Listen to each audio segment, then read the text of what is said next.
Welcome to the Jeremiah Patterson Show, and thank you for joining me today.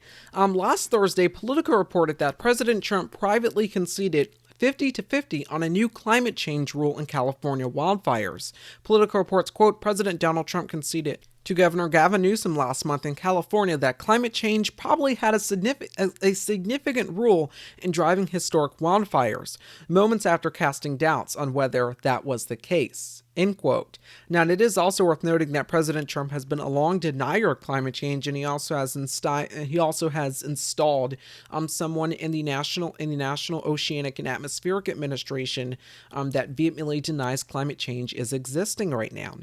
Now, it is also worth noting here, as a sign of credit, that the New York Times was first to break this story. But as I have said before on this channel and on my podcast, climate change is an existential threat to all of us. This was the headline at NBC News today on this current situation in California. Quote, California wildfire leaves 2 firefighters critically injured, forces 60,000 to evacuate.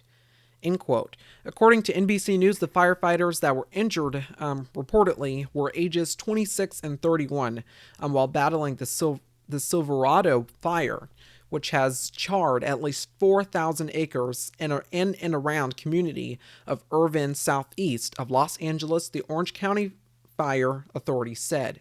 Reportedly, 2 out of 500 of these firefighters suffered second and third degree burns across 65 and 50% of their bodies. The Orange County Fire Authority Chief Brian Fennessy said that this incident is currently under investigation. He said that these influential winds had kept aircraft from dropping retardant and water on the blaze, making ground crew firefighters like the 2 who were injured critical to extinguishing these fires, critical to getting these fires under control.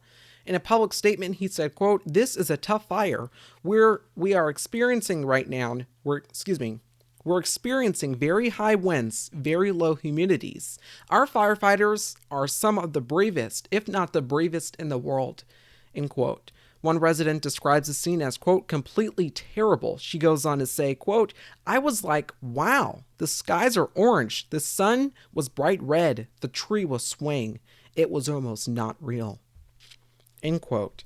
32-year-old Thomas Anthony was abruptly awoken when he heard the sound of high winds in the middle of the night. When he woke up, there was a heavy smoke. Nearly 60,000 people living in 20,000 homes are in close range to this fire and have been ordered to evacuate. After a fire broke out today in Solano County, Confire PIO tweeted, quote, those with respiratory conditions should avoid outdoor activities, end quote. They also advised people to remain vigilant as these wildfires are continuing to grow. Today, the Denver Post reported, quote, the East Troublesome Fire, the second largest fire in state history, burning just north of Granby and into Rocky Mountain National Park, had burned 192,560 acres, almost 301 square miles, and it's 15% contained. So this gargantuan fire in Colorado is only 15% contained. That reporting from the Denver Post goes on, quote, both wildfires hit Sunday, and overnight by snow and frigidly cold weather resulted in no fire growth and on Monday. And that the moisture, while likely calm the fires for at least, the moisture will likely calm these fires for at least a couple of days and perhaps into the next week, fire officials said. When that reporting broke on Sunday, here was public reporting on that yesterday from CBS Denver News. What a difference a day makes. Completely different conditions in just 24 hours in Grant County as firefighters battle the East Troublesome Fire. Heavy snow has replaced that dry, windy weather, and that is a very good thing. Connor McHugh is in Granby in the Mobile Weather Lab. And Connor, as some wait for word on their homes, others are now worried about their pipes freezing. And you can understand why, Kathy. It is bitterly cold out here as the snow continues to come down, and a lot of those people earlier this week when they were evacuating did not have a lot of time to winterize. But before we get to what is going on there, let's show you with the CBS 4 Mobile Weather Lab exactly what the conditions are like up here in Granby. You can see up there in the corner, it is a mere 12 degrees here. The wind chill is about 12 degrees as well, but the one good thing you can see right under the temperature, the humidity. That is something that firefighters have been wanting to see after days of dry weather. Now, we don't exactly have snow totals right here, but you can see it is about ankle deep here in Granby, and that is exactly what firefighters want to see right now. Now, this snow is a welcome sight after a week of some of the worst fire conditions where it was both windy and dry. Fire officials say this precipitation likely won't be enough to put out large fuels and won't dampen much under the canopy, but what it will do is add a lot of moisture to the rest of the fire area and give crews a chance to really get ahead of the fire. Now, while the firefight is one major focus today, the other is protecting evacuated homes from the winter weather. Today, after hearing from concerned homeowners, the sheriff's office created a plan to work with more than 60 local contractors to get into homes and mitigate the water hazards. Now, the sheriff's office says each contractor will be documented as they come and go, and if you have a home that needs that done, there is a form on both the sheriff's office website and the Facebook page. Now, another priority out here will be for the crews. Safety, again, has been a part of this with the fire and with every kind of condition, but they want to make sure that with this snow, with this cold, crews don't get stuck in places or equipment doesn't get stuck into places they cannot get out. For now, live in Granby, Connor McHugh covering Colorado First. Thank you, Connor. Once again, that was reporting from CBS Denver News on snow now falling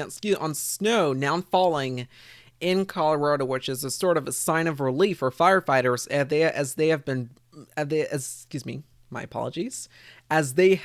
battling these wildfires for days now and in weeks.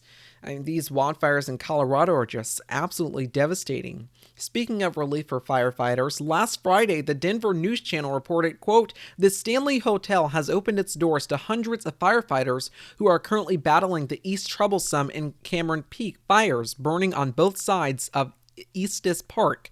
Reportedly, quote, "The fire marshal Kevin Sullivan called me and said, quote, 'Hey, can I have a couple of free rooms?' said Stanley Hotel owner John Cullen. Quote, with every hour that number went up 100 rooms, and we have about 500 in-house now, and we're going to feed up about 800 tonight." Quote, "My assistant chief engineer was on the front desk.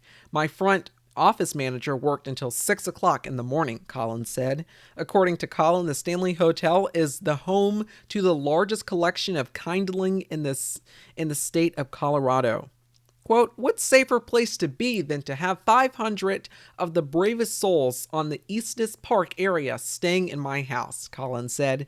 As firefighters work around the clock to save lives, homes, and other structures, Collins told Denver 7, which is a news station in Colorado, the community is rallying around fire crews in the Stanley to make sure that firefighters don't go hungry. Quote, Collins says here, quote, "Every shop owner that still can is delivering everything from dairy products to meat products to whatever," said Collins. Once again, that's remarkable reporting about firefighters not being able to stay at this Stanley Hotel because of the current situations. This firefighter asking him, can I have a couple of free rooms? And then Colin goes on to say, quote, "With every hour, that number went up 100 rooms, and we have 500 in the house now, and now we're going to feed up to 800. His assistant working until 6 o'clock in the morning, working valiantly to get those rooms filled, to get as much firefighters in as possible, because what they are doing right now is absolutely courageous. Once again, these massive wildfires in Colorado, California, and other parts of the country.